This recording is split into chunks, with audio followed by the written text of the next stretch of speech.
À ce moment-ci, M. Nelson Michaud va dresser le bilan de la coopération multisectorielle.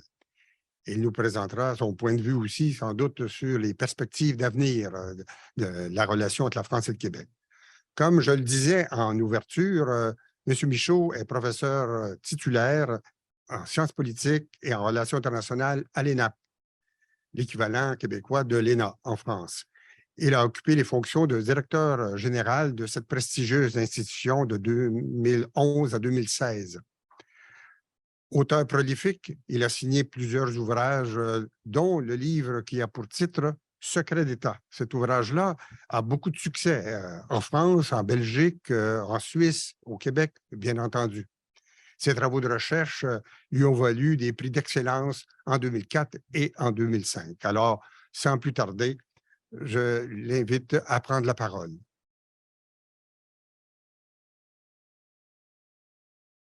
Merci beaucoup, M. Barrette, et merci aux organisateurs du colloque de m'avoir fait l'invitation de me permettre de m'entretenir avec vous aujourd'hui sur une dimension qui est fort complexe. Les quelques minutes que j'aurai vont donc être très denses. On devra télescoper certains éléments, mais vous allez voir qu'on a quand même la possibilité d'aller chercher une certaine continuité dans l'explication de cette relation France-Québec dans la dimension multisectorielle. D'entrée de jeu, il faut rappeler qu'un État, et je considère le Québec comme un État dans le domaine des relations internationales, va agir sur la scène internationale en fonction de deux facteurs essentiellement. D'abord, ses intérêts. Plus ses intérêts sont grands, plus il va y avoir des actions qui vont être entreprises et les contraintes. Alors là, les contraintes, c'est inversement proportionnel. Beaucoup de contraintes vont annihiler, diminuer, faire baisser la motivation d'un État qui voudrait agir sur la scène internationale. Nous devrons garder ces éléments-là en tête parce que le Québec, en termes d'intérêt, a plusieurs éléments à mettre sur la table. D'abord, des intérêts qui sont de nature purement politique. Il y a aussi des intérêts économiques, il y a des intérêts culturels, et il y a aussi des intérêts au niveau de l'administration publique. Dès le départ, il y a eu des échanges d'administrateurs publics entre la France et le Québec. Et aujourd'hui, à l'ENAP, nous sommes bien placés pour le voir au quotidien. Le Québec rayonne de partout dans le monde, notamment dans la francophonie, en termes de formation des administrateurs publics. Donc, le Québec a des intérêts. Comment est-ce que ces intérêts-là se sont conjugués au fil des ans? D'abord, historiquement, ça a été très, très sectoriel.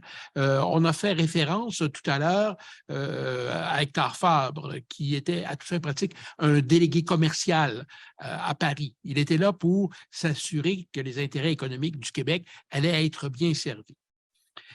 On fait un saut dans le temps, on arrive en 1960, Denis Racine l'a évoqué et on doit à Robert Trudel de nous avoir ramené sous les feux de la rampe cette visite de 1960 du général de Gaulle qui a été véritablement l'étincelle qui a permis de déclencher tout ce qu'on a connu par la suite. On se souvient de Gaulle en 67, mais déjà en 60, on disait que de Gaulle voyait les relations entre la France et le Québec comme étant le fruit d'une pensée cohérente. Il y avait réfléchi, il avait vu la possibilité qui germait dans cette relation-là et il voyait une contribution à ce qu'il appelait, entre guillemets, l'œuvre française.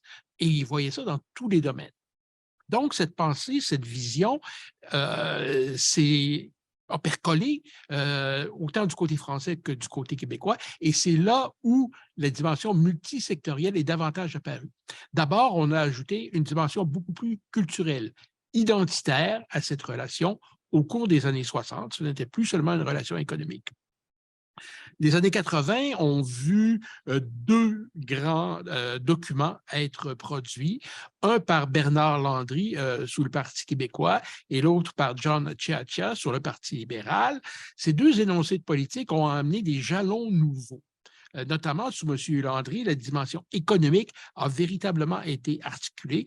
On connaît l'intérêt que M. Landry avait pour la dimension de commerce international dans lequel le Québec pouvait s'engager. Donc, il a intégré cet élément-là d'une manière très, très explicite dans la politique de relations internationales du Québec.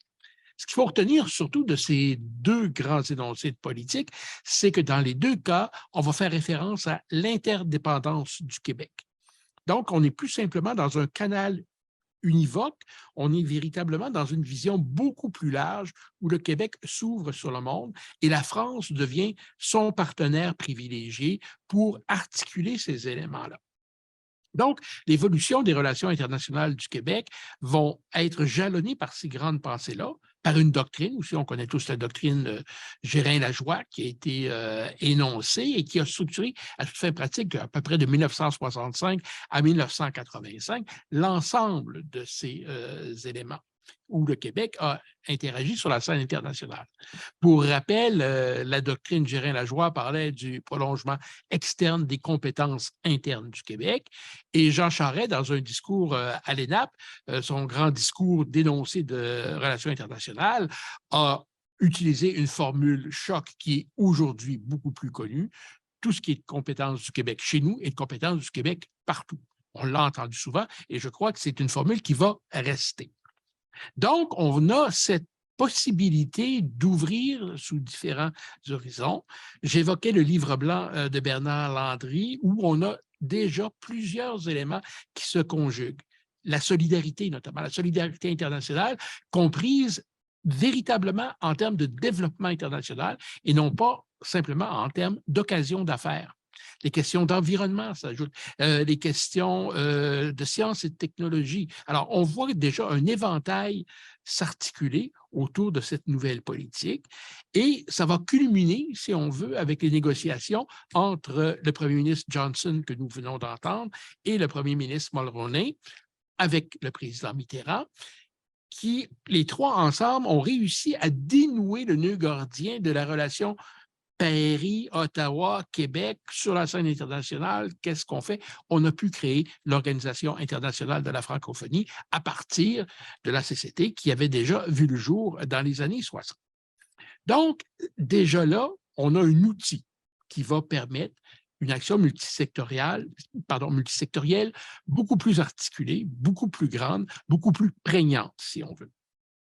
1991, le livre blanc de John Chiachia, je l'ai aussi évoqué, on va reprendre un peu cette approche qui était dans le livre blanc de Bernard Landry et on va voir au fil des années des actions, des gestes posés et la doctrine Gérin-Lajoie va servir de base en quelque sorte à une ouverture sur une politique étrangère du Québec.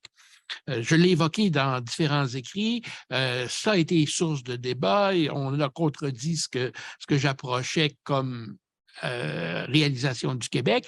Là où il faut faire le point là-dessus, c'est que la politique étrangère, ce n'est pas simplement des questions de défense et de sécurité. Il y a une politique étrangère pour un État lorsque cet État-là veut influencer le contexte international pour servir ses intérêts. On revient aux intérêts dont on parlait tantôt. Alors, le Québec, on a entendu Louise Baudouin qui nous a parlé de la Convention sur la protection et la promotion de la diversité des expressions culturelles. Bien, Louise Baudouin, lorsqu'elle a travaillé là-dessus, elle a voulu que le Québec influence le contexte international pour servir les intérêts du Québec. Donc, c'est pour ça qu'on peut parler d'une dimension de politique étrangère.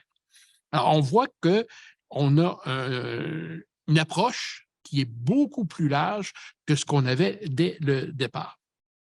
2018, le gouvernement de M. Legault arrive en poste.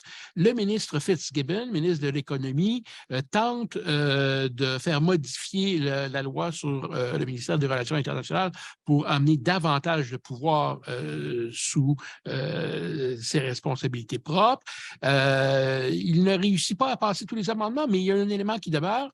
Il va dire que la prochaine politique internationale du Québec sera rédigée dans les bureaux d'investissement Québec. Il a déclaré ça à un moment donné dans une entrevue devant les médias.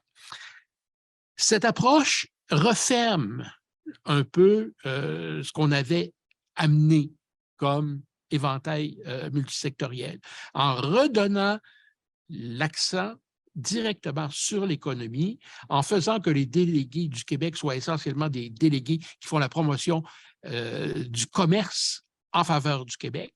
Bien, on a une autre approche que celle qui avait été adoptée et qui avait évolué au fil des ans. Une dimension tout à fait intéressante qui est survenue il n'y a pas tellement longtemps, et j'ai hâte d'entendre la ministre Biron demain. Elle a prononcé un discours devant le Conseil des relations internationales de Montréal il y a quelques semaines. Et dans son discours, la ministre Biron faisait référence à 3 niveaux d'intervention diplomatique. Donc, une première intervention qui était la dimension de diplomatie économique. On reste dans le domaine de l'économie, ça va de soi, c'est une continuité de gouvernement, ce n'est pas une surprise. Madame Biron a cependant ajouté une dimension qui s'appelle la diplomatie d'influence. Alors, est-ce qu'on parle ici de, entre guillemets, de soft power, c'est-à-dire l'État qui cherche non pas de manière coercitive, mais plutôt en cooptant des partenaires à aller dans le même sens que lui, ou encore de diplomatie publique, c'est-à-dire des acteurs de la société civile qui vont porter le message de l'État. Et plutôt que ce soit un message politique, un message étatique, c'est un message civil, mais qui sert les intérêts de l'État, ces fameux intérêts qu'il faut toujours défendre. Alors, en ce sens-là, et si on arrive avec une diplomatie publique, il faudra que l'État s'investisse tout de même parce que ces acteurs devront avoir d'abord un cadre de référence. Pour pouvoir porter un message, il faut qu'on ait des objectifs clairs. Et ensuite, des moyens. Il faudra que l'État puisse être en mesure d'appuyer ces acteurs qui porteront une partie du message étatique, mais dans la dimension civile. Donc, c'est un aspect qui est très intéressant. Il faudra voir comment il va se développer. Et le troisième volet est la diplomatie identitaire, qui est bien connue. Donc, un retour un peu aux grandes actions, probablement, qui ont été portées. On verra comment tout ça va s'articuler. C'est un nouveau mandat au ministère des Relations internationales et de la francophonie qui s'amorce, mais il y a plusieurs champs qui peuvent nous interpeller. J'ai eu le plaisir de co-signer un article avec mon collègue Benoît Pelletier. Ça a été publié dans Le Devoir il y a quelques semaines. Et là, on voyait qu'il y a plusieurs éléments qui peuvent être mis de l'avant, peuvent être interpellés par le gouvernement du Québec, qui serait en mesure de pouvoir aller, en innovant, aller vers de nouveaux champs. On pense entre autres à l'intelligence artificielle. Il serait possible que la France et le Québec s'organisent pour, disons, créer quelque chose comme un institut mondial francophone portant sur l'intelligence artificielle. On pourrait aussi travailler avec l'UNESCO pour, l'Institut des statistiques de l'UNESCO est basé à Montréal. Il serait possible, pour ce qui est de la lutte contre les inégalités sociales, qu'on ait des données probantes à l'intérieur de francophonie. On pourrait travailler là-dessus. Les changements climatiques, tout ce qui touche la transition énergétique, la décarbonisation de l'économie. La France, le Québec ont des grands défis. Le Québec est un joueur majeur avec la Californie. De ce côté-là, on pourrait faire des partages. Et enfin, l'autosuffisance et la sécurité alimentaire. Il ne serait pas impensable que la France et le Québec contribuent à enrichir l'OIF de nouveaux opérateurs. Donc, ce pourrait être le mandat de s'assurer que les populations les plus en difficulté puissent compter sur un approvisionnement durable, constant et de bonne qualité en termes d'alimentation. Bref, il existe beaucoup d'éléments qui nous amènent à penser que si on fait un retour au sectorialisme, c'est peut-être pas la meilleure voie pour le Québec. Et la France devient à ce moment-là, de nouveau, encore et toujours, ce partenaire privilégié qui permet au Québec de faire rouler ce moteur qui anime ces relations internationales, ces relations avec les différents pays de la francophonie. Alors, nous verrons au cours des prochaines semaines, des prochains mois, comment le gouvernement du Québec, comment le gouvernement de la France répondront à cette invitation. On a annoncé qu'il y aurait une reprise des rencontres alternées des premiers ministres. C'est sans doute lors de ces rencontres-là qu'on aura une très bonne idée de vers où ça se dirige. À toute fin pratique, nous sommes à un carrefour dans les relations internationales France-Québec. Nous sommes à un moment extrêmement important. Parlons français pérision, le timing de ce colloque est tout à fait approprié. Ça nous permet de poser des questions cruciales, importantes. Les réponses seront peut-être articulées ici, mais c'est l'avenir qui nous dira véritablement lesquelles de ces réponses seront les plus porteuses. Je vous remercie.